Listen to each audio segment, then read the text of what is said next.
It's time to accelerate. Hi, I'm your host, Andy Paul. Join me as I host conversations with the leading experts in sales, marketing, sales automation, sales process, leadership, management, training, coaching, any resource that I believe to help you accelerate the growth of your sales, your business, and most importantly, you. Hello, and welcome to Accelerate.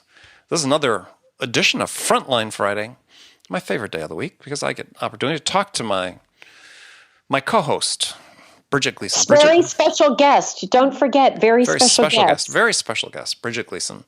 So how are you today? I'm super. I'm doing great today.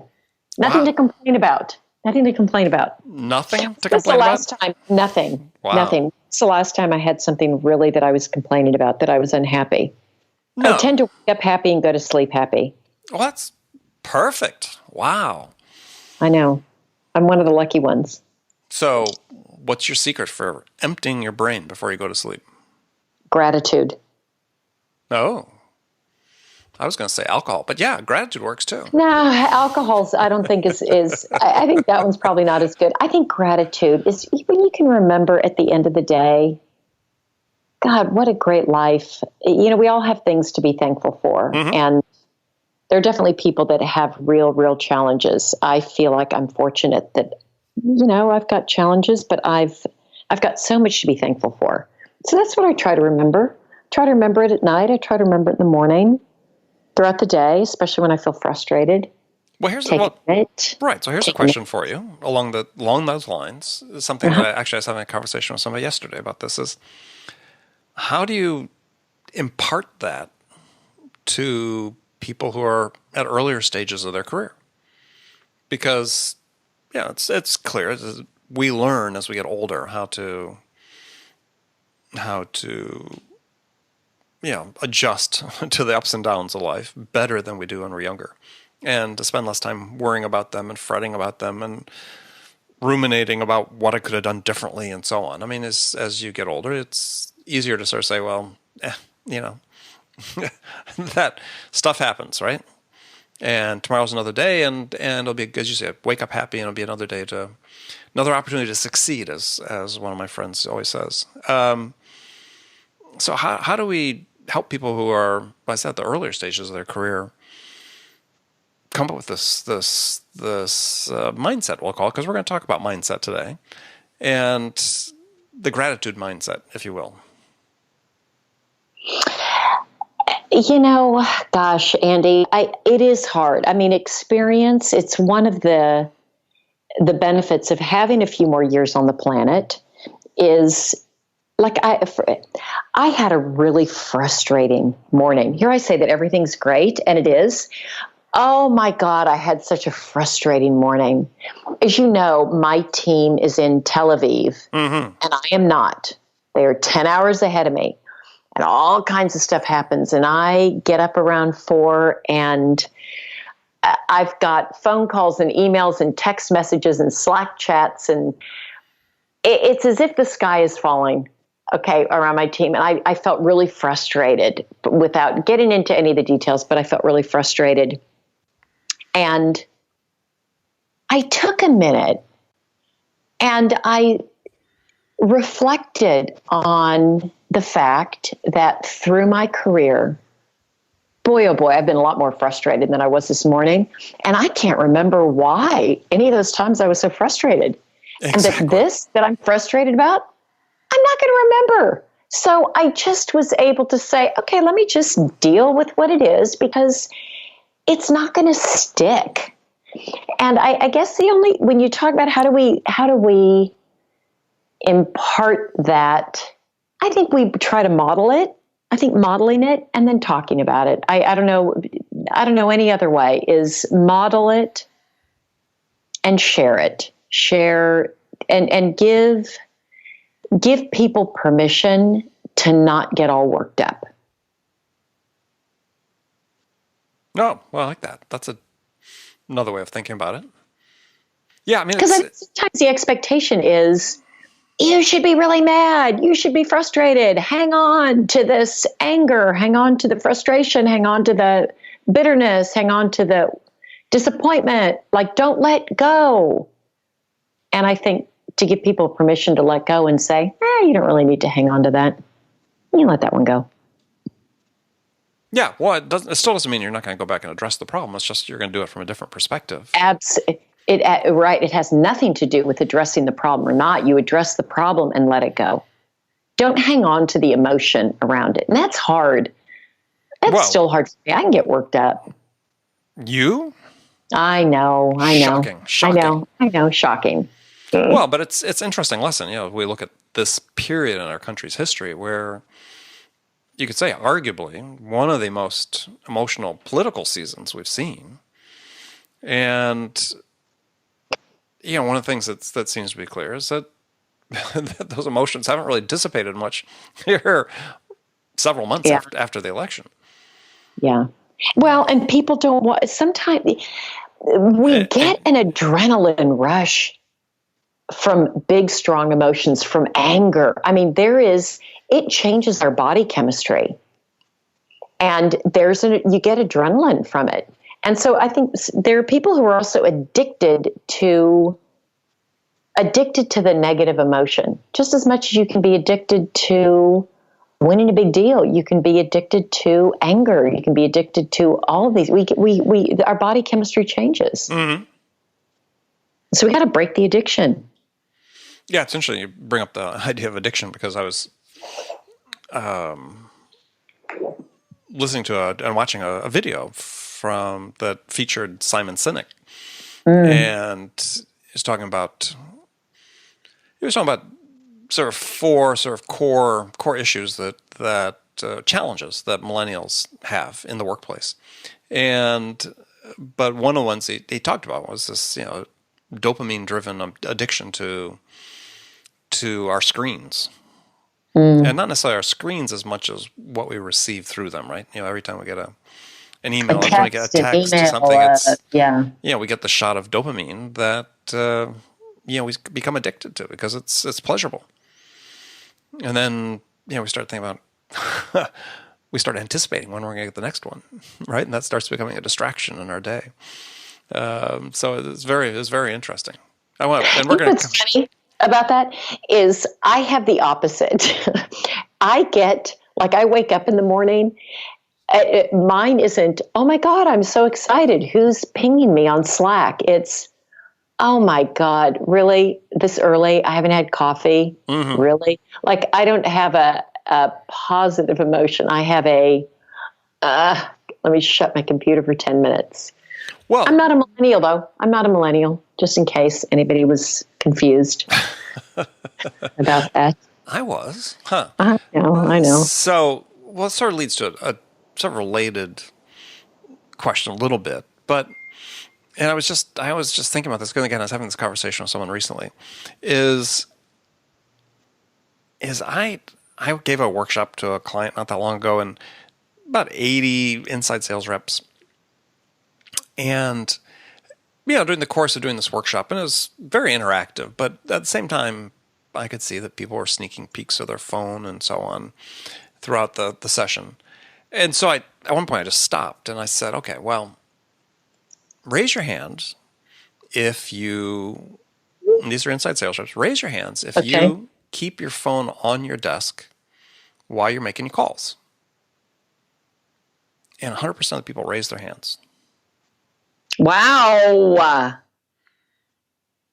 And I've asked this in more than one instance, multiple instances of companies, and it's pretty much largely the same. Is here we are trying to keep people focused on a task, which is really focused on the customer, and yet we keep these what I call weapons of mass distraction right in front of us the whole time. And so I asked the question, and I said, okay, well, who among you, so virtually all 100% raised your hand, who among you will actually look at your phone if it buzzes or notifies you of activity while you're on a call with a buyer? And again, it was virtually everybody. Just say, oh yeah, they'll pick it up and look at it and set it down. And you think, okay, that's no big deal, right? Just a little harmless multitasking, except, the science is absolutely conclusive that we don't have an ability to multitask or rapidly switch between tasks. And so it's like, we talk about this addiction, just how powerful it is. That, in a sales context, we're willing to take our focus off of, or we feel compelled to take our focus off of the buyer because we're addicted to getting the rush of getting a text or seeing what the latest social update is or whatever.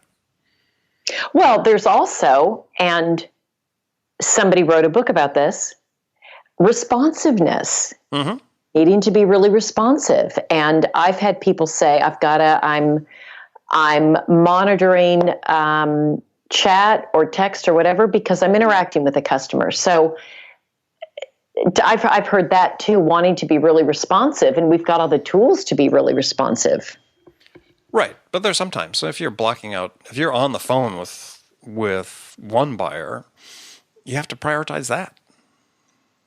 I mean, you can't. Well, that's true. You can't take your focus off them because you might only have one opportunity to really capture their attention. We've talked about that before, right? You have to earn them more additional time in small increments. Last week we had spoken about that, and so, gosh, if you take your mind off the ball, eye off the ball, mind off the ball, for even an instant, there's a researcher at the University of California in Irvine who did a study and found that it can take minutes, multiple minutes to sort of re-engage the level you were at before with just these little distractions.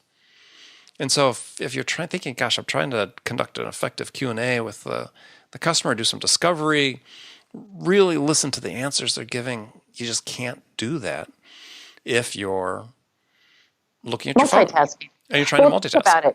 Think about it, though. Think about the other channels where people are now interacting, like chat. Mm-hmm, mm-hmm. And there's all kinds of chat, and how one person will be managing 4 or 5 different chats. Right.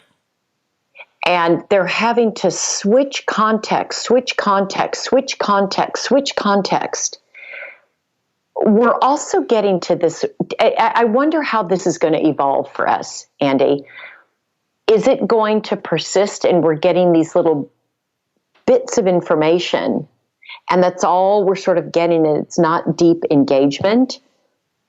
I know what we do is we try with the chats to move them to another medium of communication where, it's personalized. Again, it's more personalized, where it can be a little bit longer. And sometimes we'll move from chat to text to email to a phone call to in person. Like, it's these varying levels of engagement that we're able to get from a customer. But I guess to the point that we're speaking about, I just wonder how I wonder how these different communication tools and the fact that even millennials are used to doing this multitasking is, as they're coming of age, is this are the dinosaurs, okay?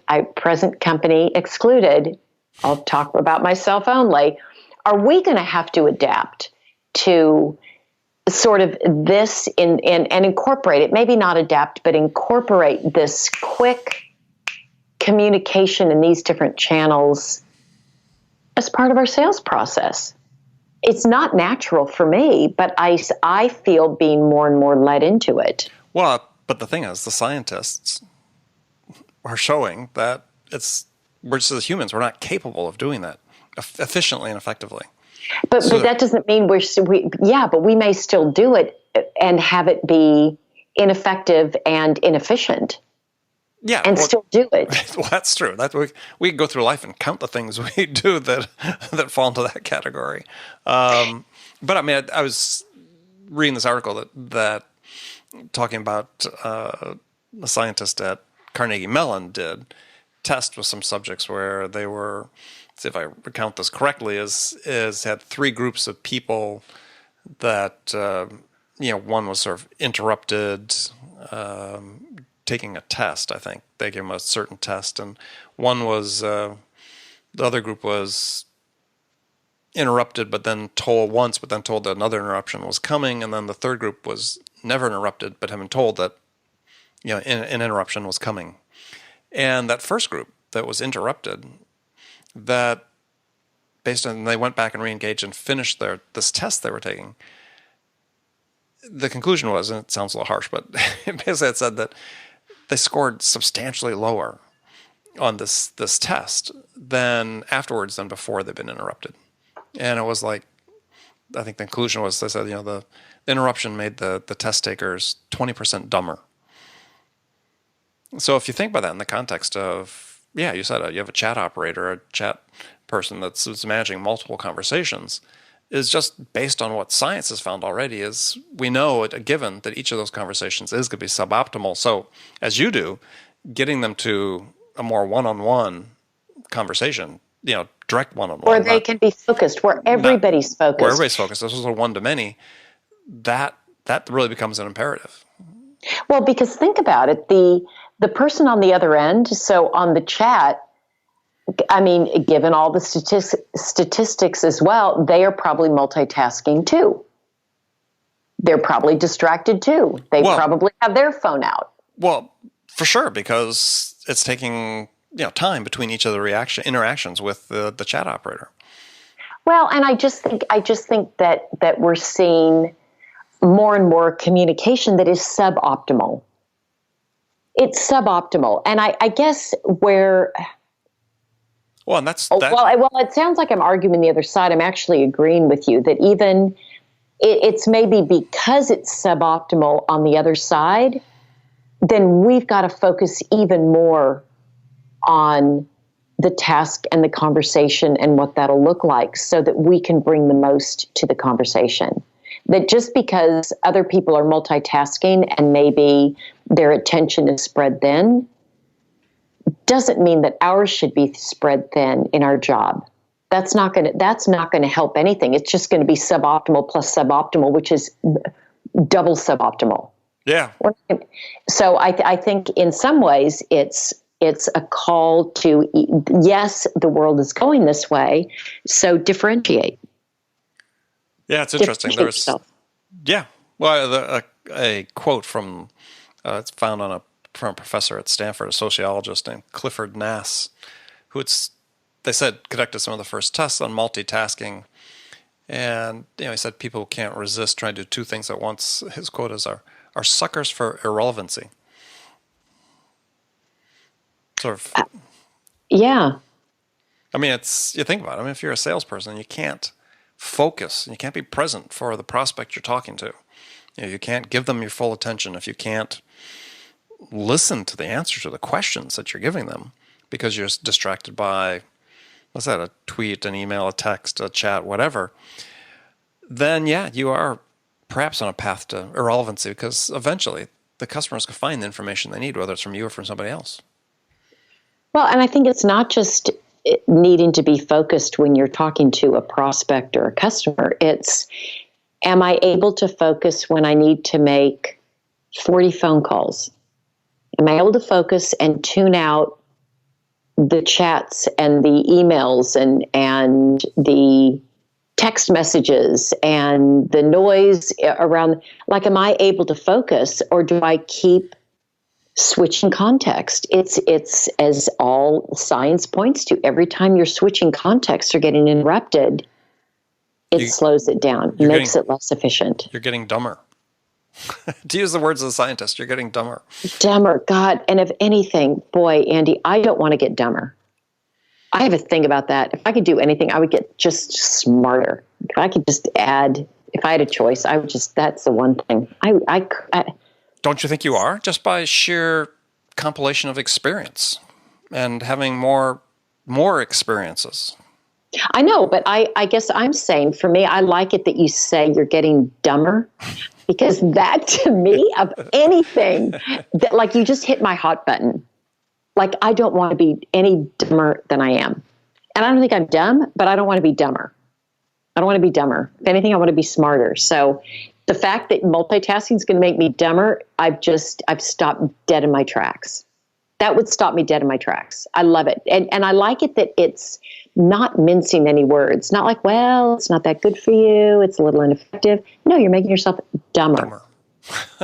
Well, that is, I mean, I laugh because that is, right, that is the net effect. If you think about it, if you're trying to engage in a conversation with a prospective buyer and you're just not tracking because you just took your eye off the ball to read an email that came in on your phone, even if it was just the headline in the first paragraph, let's say, wow, right? That's a problem. That's when you're on the phone.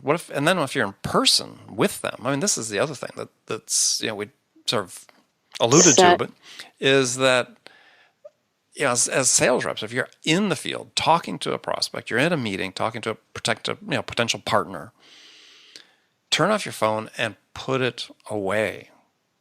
Put it away. Take it off. Don't leave it on the desk. Because, you leave it on the desk, and Cynic talks about this in the video that I referenced earlier. It's just like, you're just telling the prospect that they're just not that important to you. Absolutely. And so there's basic, first of all, why put it out there? Think about it, if you're in sales, why are you putting the phone out on the table? Yeah, especially if you have an Apple Watch, then you don't have to put the phone on the table. You just have it on your wrist. That's right. Then when it buzzes, you can look at your watch. Right. But the point is, turn this thing off. I mean, one thing I've done with customers is I'll make a show of turning the phone off in order to get them to turn theirs off. To get them to turn theirs off. And also to tell them that strategy. This is important. So you turn it off in front of them and put it in a your back pocket, put it in a coat pocket, briefcase, whatever you have with you, and just put it away.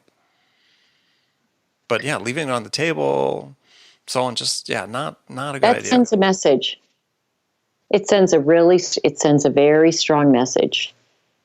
Maybe something better is going to come. Yeah, I agree with you. I do have an Apple Watch, but as do I.